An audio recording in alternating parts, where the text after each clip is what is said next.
In this video, I'm going to explain to you why socialism doesn't work.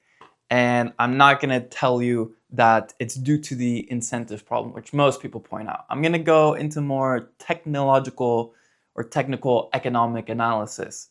So let's begin with our understanding of society. What is society? What is economics? Economics is another word for social cooperation. When you have a division of labor, you have a society that is producing goods and services. So let's say this is our production structure. Boom. What this is basically stages of production. So we have raw materials. Think of like your metals and whatnot. Then we have more refined materials. This is where the raw materials go into a refinery. Then we have a lower order good. This is more of like a producer good.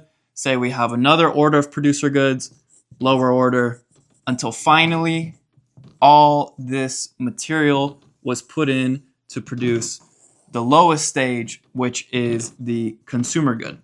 Okay? Boom. These are your goods, your services that we have in society.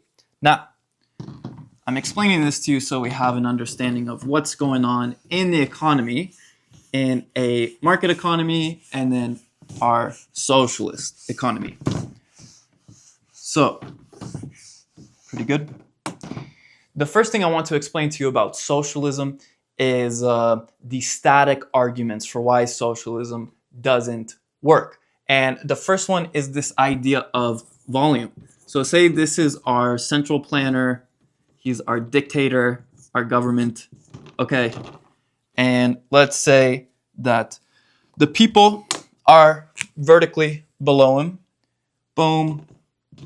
We have a person here, we have a person there, we have a person here, boom. We have another group of people here, another group of people here, and another group of people here. Okay, think of these as kind of like those stages of production I mentioned. And what happens is these people are exchanging information. Okay, this guy works for the refinery, this guy works for producing producer goods, and this guy works for producing consumer goods. Boom. And they're all exchanging information to create the final product that we have here. Okay, same thing for these people. They're exchanging information. And the idea is that the volume of information is in the millions of minds of men. So when we're talking about socialism, I'm not talking about like maybe a couple hundred people, in which case, yeah, it could work. I'm talking about when you have a society of thousands of millions of people. Then you get into these production structures, this society where you have all these goods being created.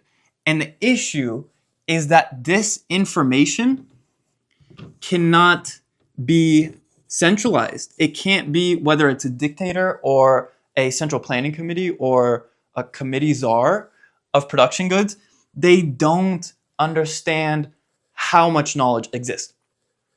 Now, the second static argument is this idea of the type of knowledge that exists. It's tacit knowledge. Tacit knowledge is the know-how rather than the know-that. So you can't put all this knowledge into a book. That's a book. And then give this book to the Central Planning Committee. It doesn't work. This type of knowledge is tacit. It's know-how. You know, a farmer, when he sees a storm coming, he's going to change his process of what he's doing for that day and how to deal with the crops. So that's like the tacit nature. Everyone knows something you don't. Even if you're the most intelligent person in the world, there's still things you can learn from everyone. So it's tacit. Those are the two static arguments against socialism. The two dynamic arguments is this idea that information is created. Okay, so let's add a dimension to our society of time. Boom, boom, boom. This is time. Okay, this is the past, the present, the future. People are creating new ways of how to produce things. This is why over time people become more productive, they become more efficient because they have capital to invest in those earlier stages of production. So they become more efficient, they're more productive. And so that's why the information that's created in the market process is dynamic. It emerges. It takes entrepreneurial alertness to see it, to create it, to try something new in the market. And the trial and error process of profits and losses determine whether or not you're going to be successful in your means to your ends.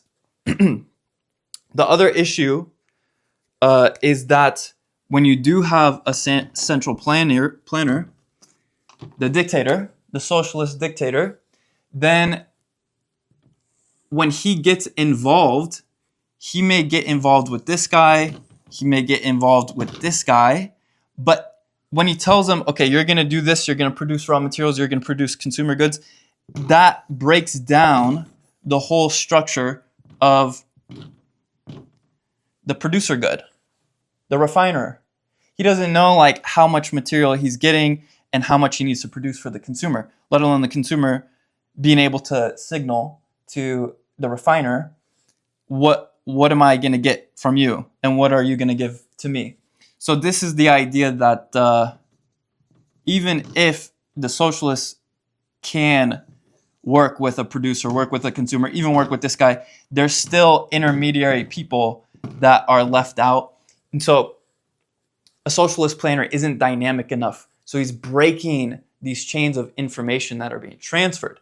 And so this gets back to our idea of these stages of production and of value, because when we consider, where does value come from? The socialists said that, well, it comes from labor. And this is unfortunately an error of the classical school economists like David Ricardo and Adam Smith, where they said, yeah, you know what? The value does come from labor. And they thought it was objective. They thought it was kind of objective. They thought it was kind of from labor.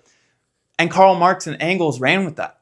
And they're like, yeah, if value does come from labor, then if we live in a socialist society without money, then we can exchange with units of labor or labor hours. But this is dumb. Look at this, okay?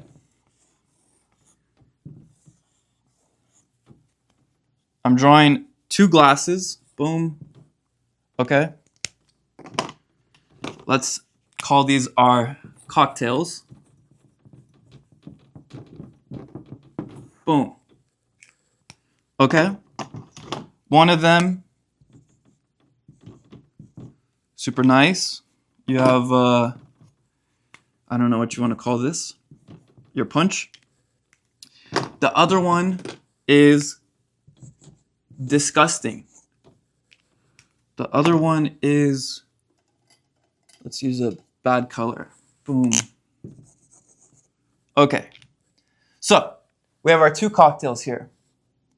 Let's say, for sake of the example, this one took 10 hours of labor to create this drink. Boom. This one took, let's say, 5 minutes to create this drink. Which one's more valuable? Now, of course, in theory, some people would be like, oh, obviously the one that had more time, more effort. That doesn't necessarily mean it's more valuable. If this is filled with garbage, it's not going to be valuable. I don't care how much time you put into it. If this is a good drink and I like it, then it's going to have value. I'm going to pay for this one. I'm not going to pay anything for that one. I don't care how much time you spent into it. So what am I trying to explain here? I'm trying to explain that value comes from consumers. It comes from literally everyone in the market. Consumers are everyone. Everyone buys things. Even the producers, even the capitalists, the bourgeoisie, the proletariat. Everyone's a consumer. So when you buy something, it's a signal to the producers, this is worth value, this is not worth value. So make more of this and not this. And the whole problem with socialism The whole problem with socialism is that when, as Marx defined it, the public ownership of the means of production. And as I explained to you, our stages of production, boom, boom, boom. This is all to produce our consumer good. And what are consumer goods for? They're for consumers. So this is our society. The value from consumers goes to tell, this cocktail, let's say, is worth $10. Boom. Okay. So to get the ingredients, to get the fruits, it has to be as well below the cost of the production of the final good. If the fruits, the cocktail, the alcohol is more,